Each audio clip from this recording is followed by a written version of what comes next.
The rain came down in sheets that afternoon in 2018, turning London's streets into a blur of grey and silver. The Thames, a restless witness to my unraveling heart. I was 22, buried in my journalism studies at King's College. I dreamed of stories that cut through the polished facade of my family's world. Victor and Lydia Kensington, my parents, had built an empire of media and influence, one that felt both a crown and a chain. They weren't the type to clip my wings. They just wanted me safe, grounded in someone who could match my fire. That's why when I met Ethan Harlow in that cramped Soho cafe, it felt like fate's reckless gift. He was 24, a photographer from Manchester with ink-stained fingers and eyes like gathering storms. His camera always slung around his neck like a talisman. We'd bumped into each other, literally, my notebook splashing into a puddle, his umbrella offered with a grin that lit up the gloom. "Rain's no match for a spark like yours," he said, and just like that, I was hooked. Our love was a whirlwind, late nights in dingy studios where he'd capture me in black and white, his kisses tasting of freedom and forgotten plans. "You're my muse," he'd whisper, his hands tracing paths. That set my skin alight, my heart pounding with a joy so fierce it scared me. But even then, doubts whispered. Ethan talked endlessly of the next big shot, the horizon calling him away. Gigs in far-flung cities, adventures that left no room for roots. Commitment? That's for people who fear the unknown, he'd laugh, pulling me closer but never promising more. I told myself it was his artist's soul, but deep down, I wondered if I was just a chapter in his endless story. My parents saw it too, their concern gentle but firm over family dinners. "He's passionate, darling, but passion without purpose fades," Lydia would say, her eyes soft with worry. Victor nodded, ever the protector. "We want you with someone who sees your future as much as your fire, Amelia, not a boy chasing shadows." They weren't against him because of his modest life. They admired grit. They just knew he wasn't the committing type, the kind who'd build a life, not just capture moments.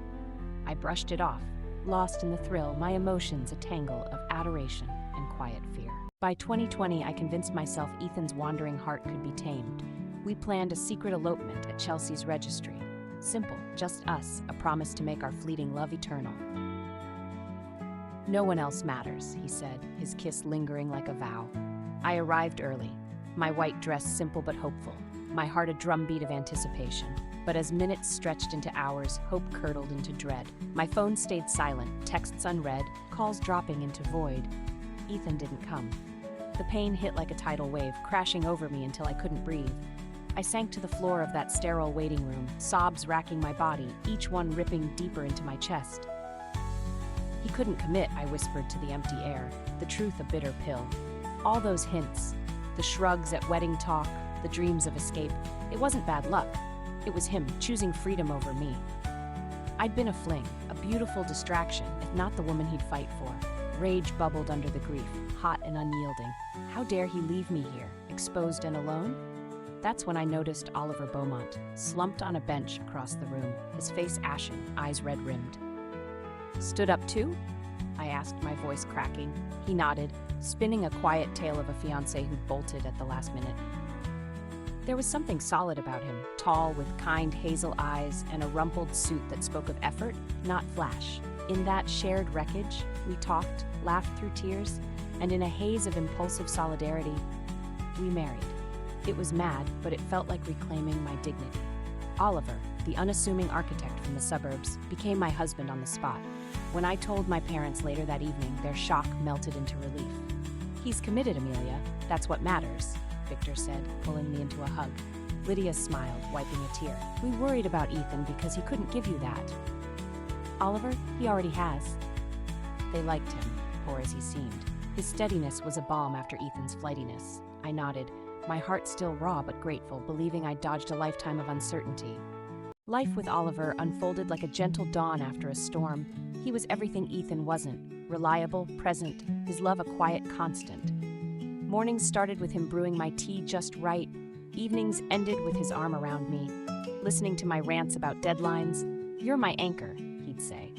His hazel eyes, soft with that unwavering devotion, made my chest ache with gratitude.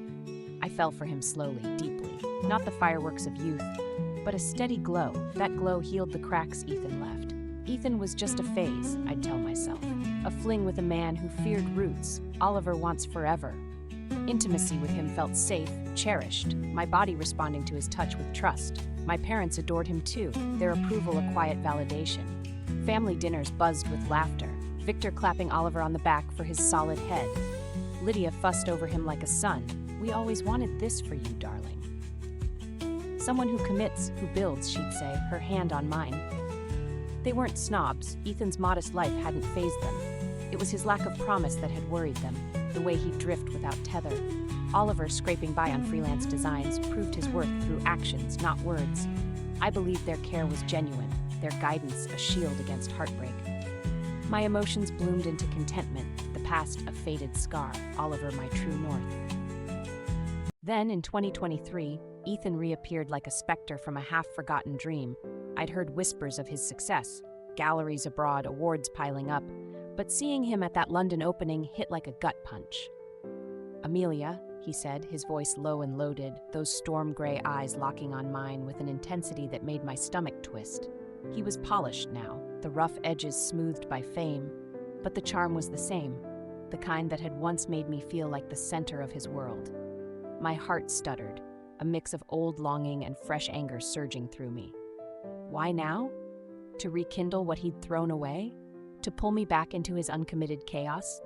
We met a few times after, coffees that stretched too long, walks where his gaze lingered like he was trying to recapture something lost.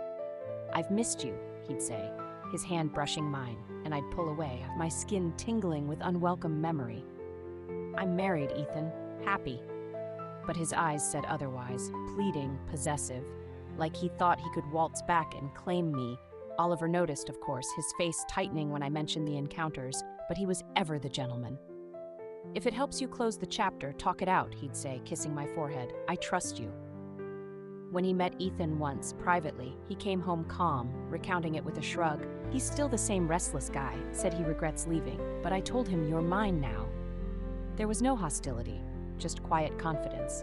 Any tension I imagined was because of me, Ethan's lingering claim clashing with Oliver's steady hold. My parents echoed it over calls. He's back to stir trouble, darling. Remember why you left that life. Oliver's the one who stayed. I nodded, my resolve hardening. Ethan was the bad one, the commitment phobe who treated me like a temporary thrill, now circling to disrupt my peace. Trouble brewed like a gathering storm. Oliver's firm hit snags, clients vanishing, whispers of scandals that made no sense. Our home felt heavier, arguments flaring over nothing, my guilt gnawing at me for even seeing Ethan. Then those old photos surfaced online, me and him, tangled in passion, splashed across tabloids, with headlines screaming, "Beaumont the homewrecker." The public frenzy was vicious, painting Oliver as the thief who'd stolen me from my soulmate. It broke my heart for him. He didn't deserve this. The man who'd committed when Ethan wouldn't. Forged emails emerged, linking Ethan to the sabotage, his jealousy as clear as day. He's obsessed, Oliver said quietly one night, his eyes weary but trusting, trying to pull you back into his mess. My parents called in a panic. That boy's trouble, Amelia, always was. Stick with Oliver, he's the real thing. I believed them, my anger at Ethan boiling over. He'd come to rekindle his fling, and now he was destroying the life I'd built. The gala was a nightmare in silk and spotlights, the air thick with whispers and flashing cameras. Ethan burst through the crowd like a storm breaking, his face twisted. You stole her? Before I could react, his hand cracked across Oliver's jaw, the sound slicing through the gasps. My blood roared in my ears, protective fury exploding. How dare he? Oliver, who loved me, who committed, assaulted by the man who'd abandoned me. I surged forward, my hand flying out to slap Ethan hard across the face, the sting reverberating up my arm. You're a monster, I screamed, my voice raw and breaking. Oliver's my husband. He's everything. You were nothing, Ethan. A fling, a mistake I made when I was young and stupid. Get out of our lives and stay gone. His eyes, those eyes I'd once drowned in, widened in shock, then crumpled with something like hurt. But I didn't care. It was because of me, this jealousy-fueled madness, his refusal to let go of what he'd never truly wanted. Oliver pulled me close, his arms steady despite the red mark blooming on his cheek. It's okay, he whispered, but I saw the pain in his eyes, and it fueled my resolve. The interview the next day was cathartic, tears streaming as I laid it bare for the cameras. I love Oliver more than words can say. He's committed, he's my rock. Ethan, he was a phase, a careless fling from my past. He's the one causing this chaos now, obsessed with what he threw away. The public ate it up, the tide turning against Ethan, boycotts on his shows, headlines branding him a vengeful stalker. My parents called, proud, "You did right, darling. Oliver's the keeper. Ethan's just a ghost who won't fade." I held Oliver tighter that night, my heart swelling with love for the man who'd stayed. Convinced I'd silenced the past once and for all. Word came that Ethan had fled to Australia, his galleries shuddering under the backlash. Part of me felt a pang, regret for the boy I'd loved, but mostly relief. He'd come to rekindle his old flame, to drag me back into uncertainty, and I'd shut him down. Oliver held me through the fallout, his commitment a lifeline. "We're stronger for it," he'd say, and I believed him. My family's support, a chorus affirming our bond. Ethan was the villain, the uncommitted drifter who treated me like a whim. Oliver, the devoted husband who deserved my everything. Then, the package arrived. Not to me, but to the world. It hit like a bomb, exploding across every screen, every headline. Kensington conspiracy, lies, exile, and a stolen love exposed. Ethan's evidence poured out in a torrent, each piece a dagger twisting deeper. The suspense of its unveiling, a slow, excruciating unraveling that left me gasping. Audio files first. Victor's voice, cold and commanding in a dark alley. The night before our elopement. "Leave her, boy, or we'll frame you for fraud. Your career, your freedom, gone." Bank statements traced bribes that forced Ethan's disappearance. Crash reports detailed a rigged car on the M1, brakes tampered, his phone destroyed. Keeping him from our vows, his body broken, but his will unbroken. He dragged himself to Chelsea, hours late, peering through the registry window. He saw me locked in a passionate kiss with Oliver, our vows freshly sealed, a sight that shattered him. Convincing him I'd chosen another. Blind to the trap they'd woven, emails followed, a digital trail of horror. Oliver, no humble architect, but a Beaumont heir, his abandoned groom story, a scripted ploy. To ensnare my vulnerability, the photos, the leaks, the sabotage, all his handiwork. Time to frame Ethan as the jealous ex, that pub meeting, a calculated provocation. Oliver's gratitude, a bait to draw out Ethan's pain, twisting it into assault charges. Victor and Lydia's motive crystallized in memos, a billion-pound merger with the Beaumonts.